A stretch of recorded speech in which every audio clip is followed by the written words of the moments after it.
is a moment I come back to a whole lot. Yeah, it was a conversation I had with my mom, one of our last ones. This was in 2012, and I remember feeling so frustrated. Yeah, because at the time, all my friends were getting these really cool jobs at all these really cool architecture firms. Yeah, and I was feeling so left out. I was so left behind, so undecided, not knowing what I wanted. You know, certainly knowing what I didn't want. Not trusting myself, and for the first time I was beginning to realize that I wasn't sure that what I was studying in uni was what I wanted for myself, you know. So I told mom this in a few different words, and even laid up in her hospital bed, she said that she always knew that my path would be different.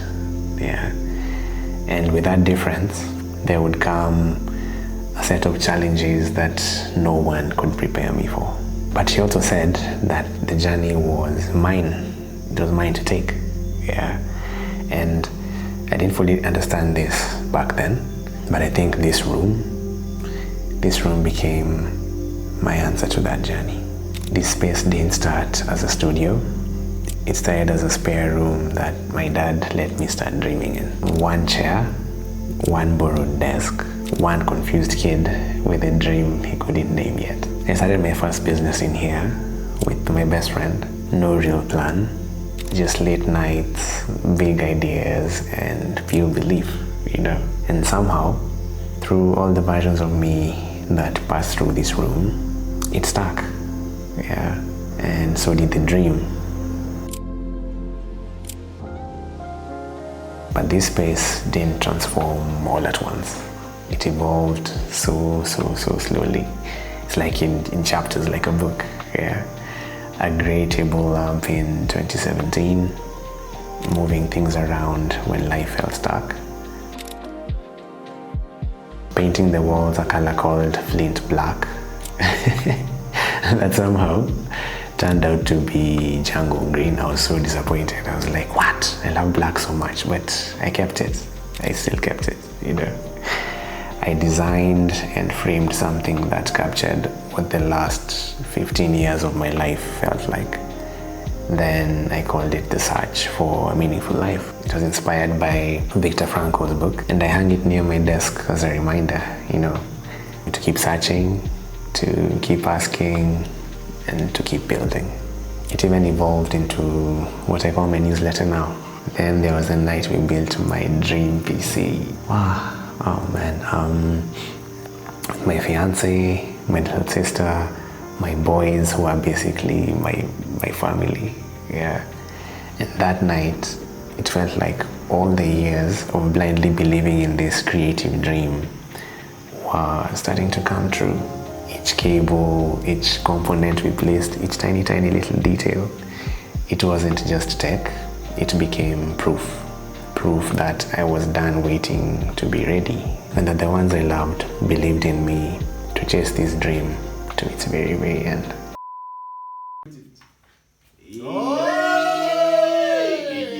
That's a good sign. Music to your ears. She's purring. Claire, my fiance, brought the warmth. She helped me pick new curtains.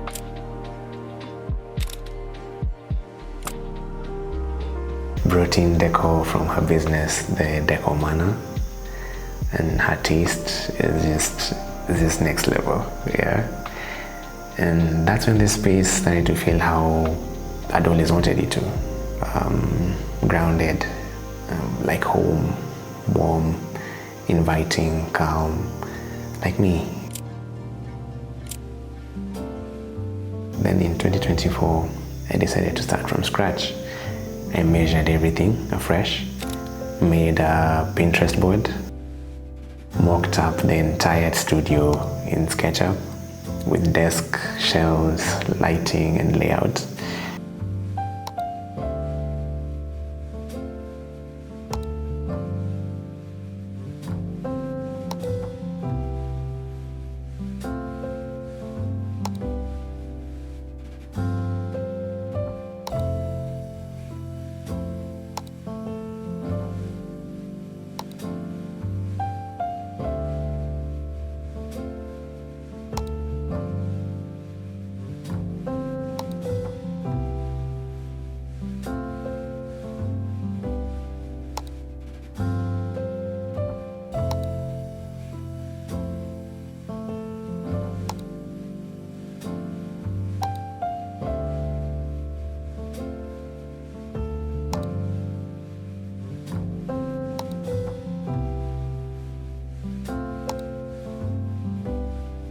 I designed the desks I always wanted, and had those built by a good friend of mine back from architecture school. Yeah, we retiled.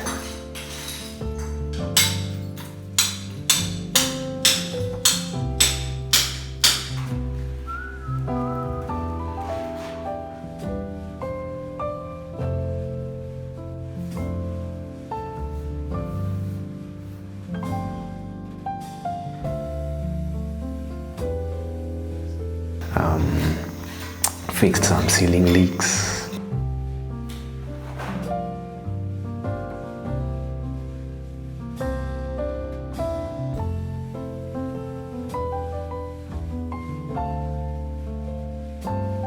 Repainted the walls to white and black. I love black so much.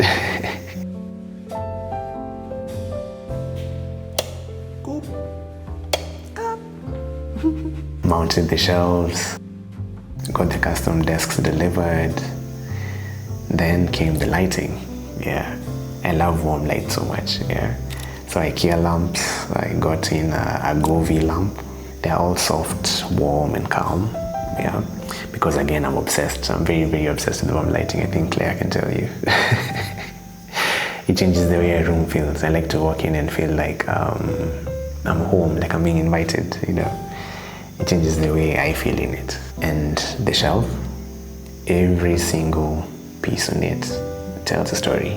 A framed photo of the cancer center that I designed for my mom as my final year project in architecture school. I didn't know it at the time, but that design was also my goodbye to that chapter of my life. Then there's my old PlayStation 1, which is a gift from my dad from nearly 20 years ago now. And inside it, there is Point Blank 2, which is still one of my favorite games of all time. Yeah. Then there's books that have changed how I think. A book that Claire gifted me, tucked next to one from my mom-in-law, Martha. There's Deco Claire picked just for me. You'll hear a lot of that name in many, many more videos. It's not just a shelf, it's a reflection of what matters to me.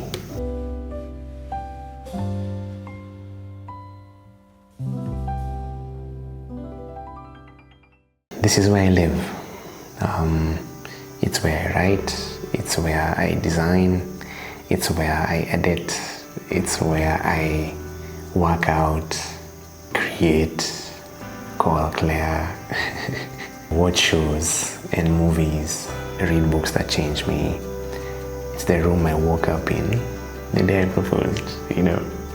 And my boys were here helping me capture that very, very, very special moment. And I'll never forget that day. Yeah. It's the room that's seen every version of me. Tired, hopeful, on fire, burnt out, and back again. Sometimes I stare at the ceiling, wondering if I'm doing enough. Yeah. Sometimes I catch a groove and hours they just disappear. They seem to vanish. Yeah. But either way, I always come back because this room holds me.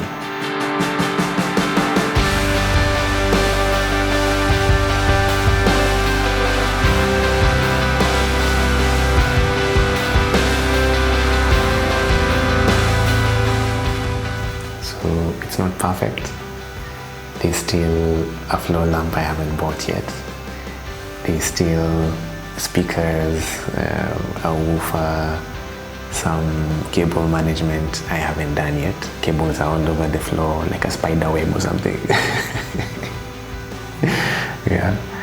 And a mirror, another plant I want to get, some artwork I want to frame, and a few more pieces of deco that I've been eyeing but I haven't gotten to buy yet. But that's the thing about this space, yeah. It's always grown with me. And I really, really wish my mom got to see it, you know. I think she would have smiled. Maybe she's already smiling now. One day I'll build a new one. Another studio, a home for Claire, for our little one Haley, and for me. in a new town, the blank canvas, and new memories to make. But for now, this is where I create. This is where I heal. This is where I build my freedom. Because this room, it didn't just hold me. Yeah, it built me.